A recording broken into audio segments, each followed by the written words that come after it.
Hare Krishna, Krishna Krishna, Hare Hare, Hare Rama, Rama Rama, Hare Hare, Hare Krishna, Krishna. And now Chapter 2, in imitation of the original, from Canto 6, Chapter 1, texts 23 through 24 of the Srimad Bhagavatam.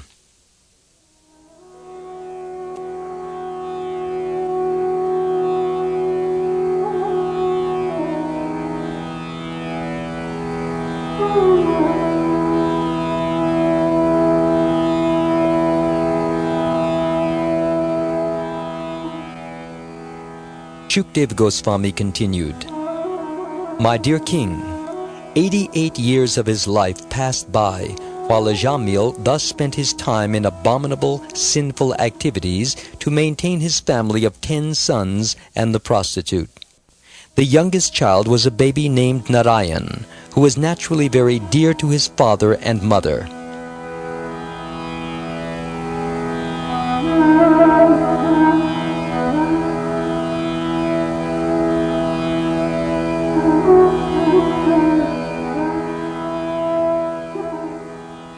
Purport. Ajamil's sinfulness is shown by the fact that although he was 88 years old, he had a very young child. According to Vedic culture, one should leave home as soon as he has reached 50 years of age. One should not live at home and go on producing children. Sex is allowed for 25 years, between the ages of 25 and 50. After that, one should give up the habit of sex and leave home as a vanaprastha, and then properly take sannyas. Ajamil, however, because of his association with a prostitute, lost all Brahminical culture and became most sinful, even in his so-called household life. Ajamil was a young man of 20 when he met the prostitute, and he begot 10 children in her. When he was almost 90 years old, the time came when he was to die. At that time, most of his children were grown up, so naturally the youngest child, Narayan, became his parents' favorite, and Ajamil was very much attached to him. A baby's smile immediately attracts the father, mother, and relatives. When the child begins to talk, making sounds in broken language, it is very joyful for the parents. Unless this attraction is there, it is not possible to raise the child with affection.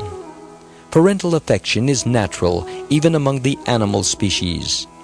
In Kanpur, a monkey once came with her baby near the room where we were staying. The baby monkey entered the window through the bars, and the mother became very upset. She became mad with anxiety. Somehow or other, we pushed the baby monkey out of the bars, and immediately the mother embraced the baby and took it away with her. In human society, the affection between a mother and her child is very much eulogized. But as we see, this relationship is visible even among the animals. Therefore, it is not an outstanding qualification. It is material nature's law. Unless the mother and child are affectionately connected, it is not possible for the child to grow up. Parental affection is natural and necessary, but it does not raise one to the spiritual platform. The character of the debauchee Ajamil was abominable, but he was still very affectionate toward his youngest child. Although Ajamil was nearly 90, he was still enjoying the child's playful pastimes, just as Maharaj Nanda and Mother Yashoda enjoyed the childhood pastimes of Lord Krishna.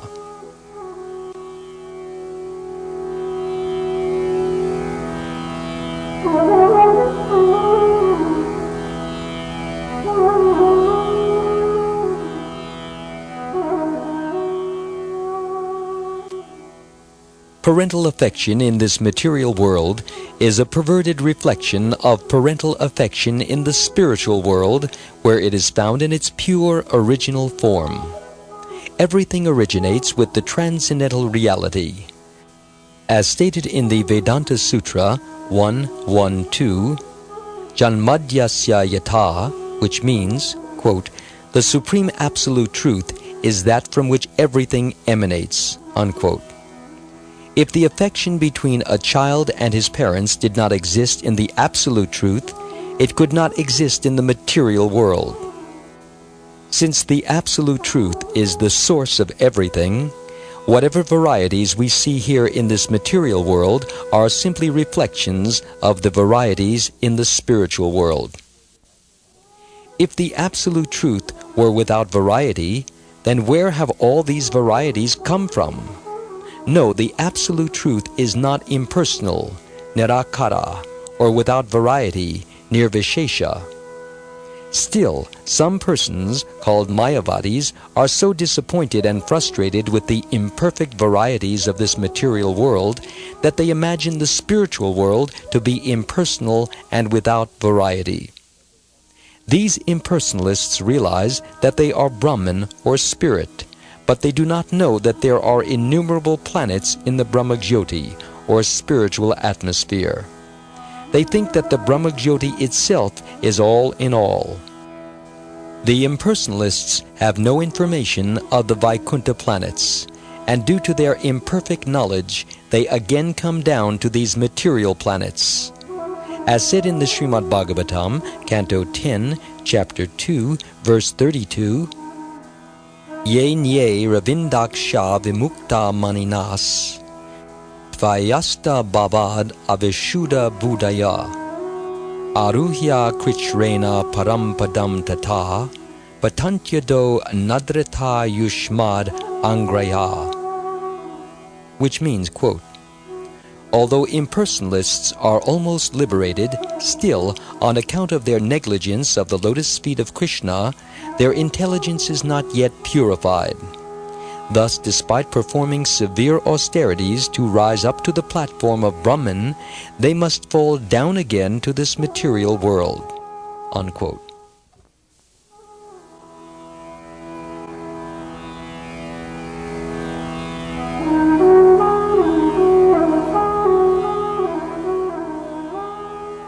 The impersonalist philosophers cannot differentiate between activities in the material world and similar activities in the spiritual world.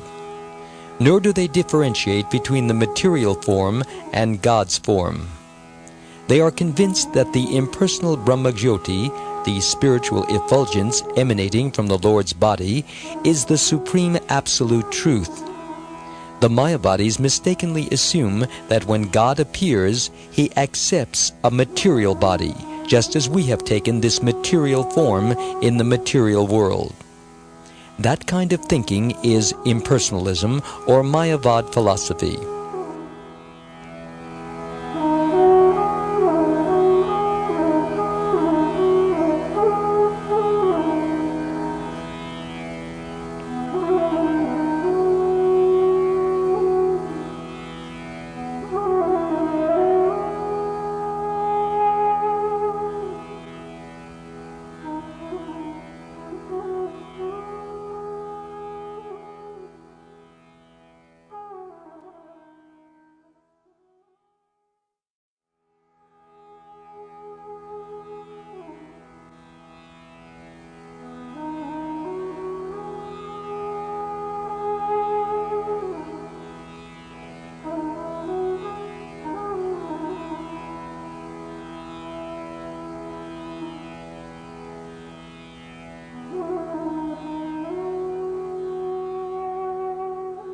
God has a form, but not a material form like ours.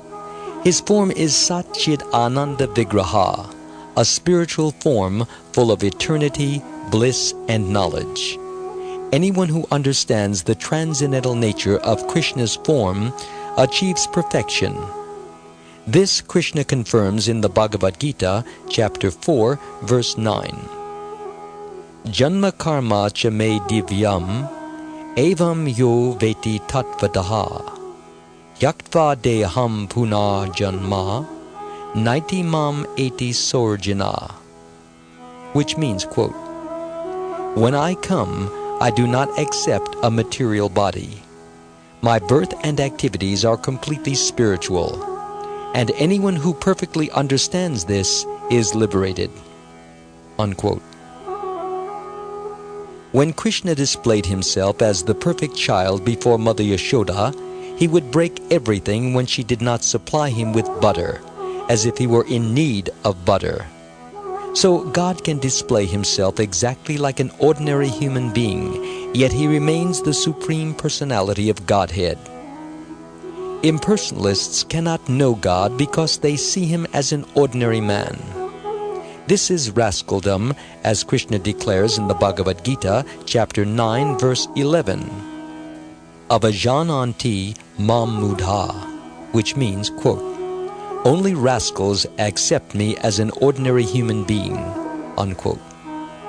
The Mayavadis say, oh, here is a child. How can he be God? Even Brahma and Indra became bewildered. They thought, how can this boy be the Supreme Lord? Let me test him.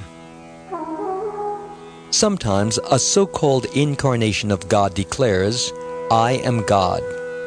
He should be tested to determine whether or not he is actually God. The Mayavadis are claiming, I am God, I am Krishna, I am Ram. Everyone becomes Krishna, everyone becomes Ram, yet people do not challenge their claims. If you are Ram, exhibit your supreme potency. Ram constructed a bridge over the Indian Ocean. What have you done? At the age of 7, Krishna lifted Govardhan Hill. What have you done? When they are challenged by Krishna's pastimes, these rascals say, it is all fiction, it is all legend. Therefore people accept an ordinary person as Ram or Krishna. This nonsense is going on, and both those who declare themselves to be God and those who accept them as God will have to suffer for it. Anyone can claim to be God, and any foolish person can accept, but no one will benefit by serving a false God.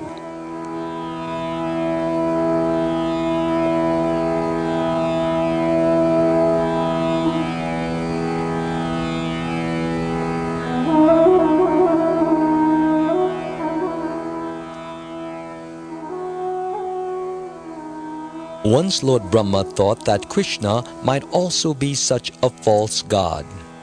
He observed that a mere boy in Vrindavan, India, was accepted as the Supreme Lord, and that he was performing extraordinary activities.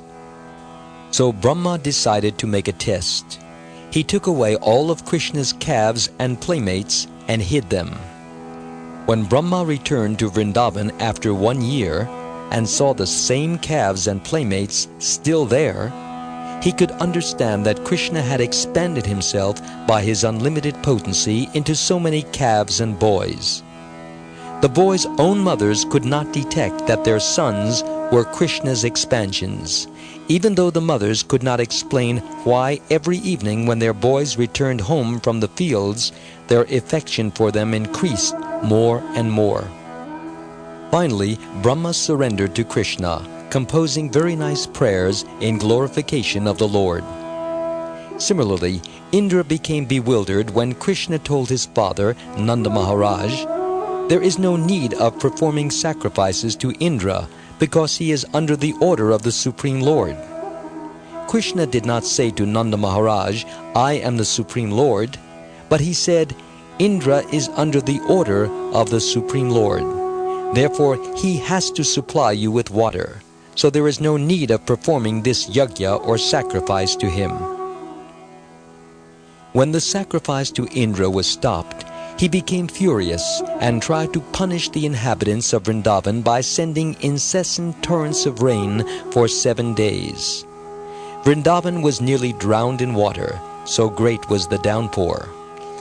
But Krishna, a child of about 7 years, immediately lifted Govardhan Hill and invited all the residents of Vrindavan, together with their animals, to take shelter underneath the hill. Krishna held up the hill for 7 days and nights without taking any food or rest, just to protect the residents of Vrindavan. Thus Indra understood that Krishna was the Supreme Personality of Godhead. In this way, the Srimad Bhagavatam warns that if even great personalities like Brahma and Indra can sometimes become bewildered by Maya the external manifestation of Krishna's energy, then what to speak of us?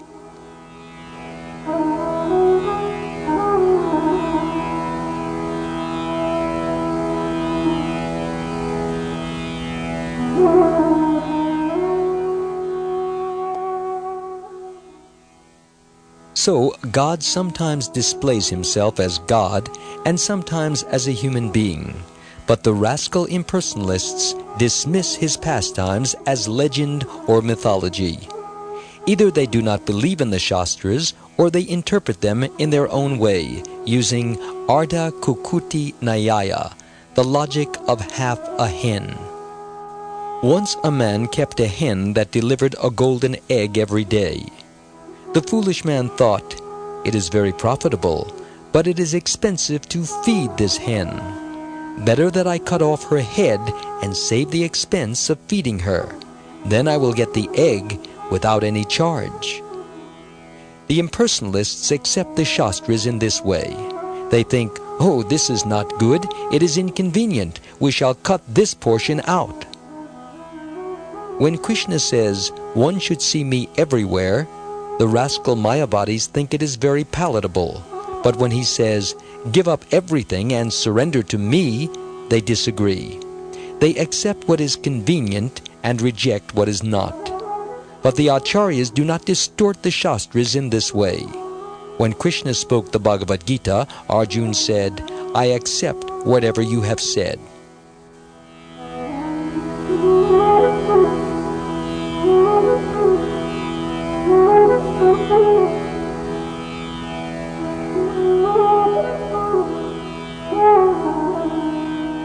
The Vedanta Sutra is accepted as the supreme authority of all Vedic literature.